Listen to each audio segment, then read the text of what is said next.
Bora lá. Pensa só. Bem no meio das nossas costas, escondidinho, tem um centro de comando que é responsável por quase tudo, desde sentir o calor na pele até o simples ato de andar. Hoje a gente vai embarcar numa viagem por essa que é a verdadeira superestrada do corpo, a medula espinhal. Pois é, essa aí é a tal superestrada escondida que basicamente comanda a nossa vida. É um feixe super complexo de nervos que em um homem adulto tem mais ou menos uns 45 centímetros. Ele é a principal via de comunicação, sabe? O que liga o cérebro a todo o resto do corpo. É como se fosse a fiação principal de um computador, ligando a CPU, ao teclado, ao mouse, a tudo. Agora, uma estrutura tão, mas tão importante assim não podia ficar desprotegida, né? Claro que não. Então vamos começar nossa viagem para dentro, para conhecer a armadura de 3 camadas que protege essa estrutura toda. O nome delas? As meninges.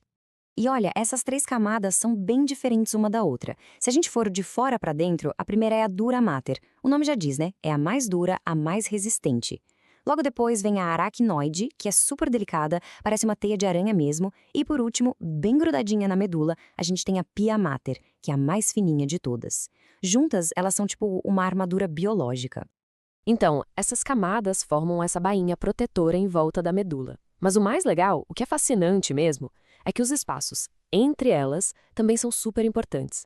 O espaço subaracnoide, por exemplo, não é vazio. Ele é preenchido com um líquido cérebroespinhal. E esse líquido funciona como um amortecedor, sabe? Protegendo a medula de qualquer pancada. Beleza? Já entendemos a proteção, a carcaça. Agora que tal a gente abrir esse cabo para ver o que tem lá dentro? Vamos mergulhar nos componentes centrais da medula espinhal. Para facilitar a vida, dá para a gente pensar na medula espinhal como se ela tivesse 2 partes principais. Pensa assim, um processador e os cabos. Uma parte é quem processa as informações, toma umas decisões rápidas, e a outra parte são só os cabos, que levam e trazem os sinais para cima e para baixo. E se a gente fizesse um corte na medula e olhasse de cima, essa diferença ficaria super clara. Bem no centro tem um formato que parece uma borboleta ou a letra H, sabe? Essa é a famosa substância cinzenta, é o nosso processador. E em volta dela fica a substância branca, que são, claro, os cabos. Então o lance é o seguinte, a substância cinzenta, aquela em forma de borboleta, é onde ficam os corpos dos neurônios. É ali que a mágica acontece, é a estação de processamento. Já a substância branca que fica em volta é feita das estradas, sabe? São os feixes de nervos que levam os sinais para longe, conectando o corpo todo com o cérebro. Mas vamos olhar mais de perto esses cabos. A substância branca não é só um monte de fio jogado de qualquer jeito, não. É tudo muito, muito organizado. Chegou a hora da gente mapear essa fiação do corpo e entender como funcionam essas superestradas de informação. Basicamente, o tráfego de informação ali tem 2 mãos. As vias que sobem, as ascendentes, levam as informações sensoriais, tipo toque, dor, temperatura, do corpo até o cérebro.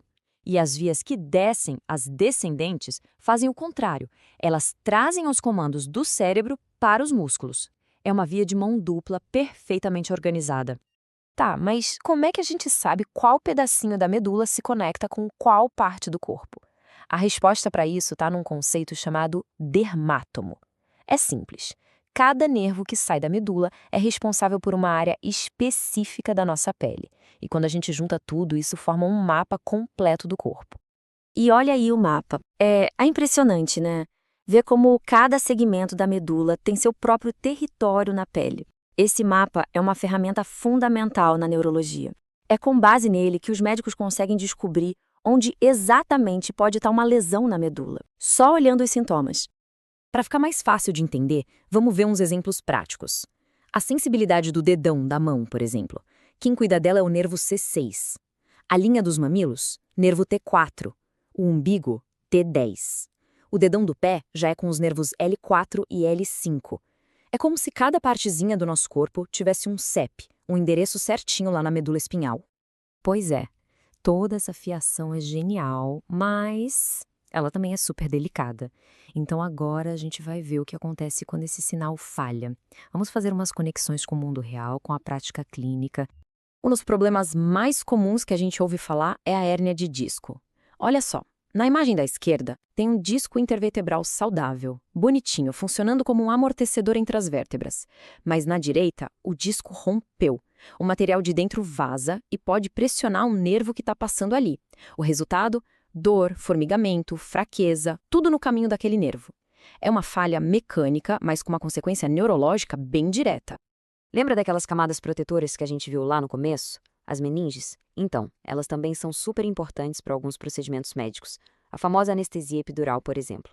Ela é aplicada exatamente no espaço epidural, ou seja, no espacinho que fica logo do lado de fora da dura mater, aquela camada mais externa. Assim, a anestesia consegue bloquear os sinais de dor sem ter que perfurar as camadas mais internas, onde fica aquele líquido protetor.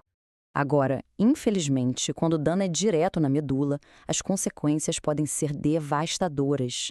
E a coisa mais importante para entender aqui é que a localização da lesão é tudo. É ela que vai determinar o impacto no corpo. Pensa comigo. Quanto mais alta for a lesão na coluna, maior vai ser a área do corpo afetada, porque ela simplesmente corta a comunicação de todos os sinais que passariam por ali. Essa lógica de onde foi a lesão define duas condições principais que a gente conhece. A tetraplegia, por exemplo, ela acontece quando a lesão é lá em cima, nos segmentos cervicais, na área do pescoço, e aí afeta tudo, braços, tronco, pernas.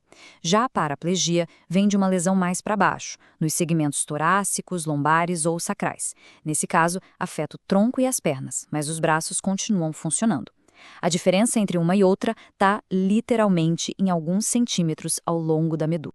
Essa nossa viagem pela medula espinhal mostra um sistema que é, ao mesmo tempo, de uma complexidade e organização incríveis, mas também de uma fragilidade gigantesca. E isso, claro, nos deixa com uma pergunta enorme para o futuro. O que vai ser preciso para que um dia a gente consiga reparar uma medula que foi rompida?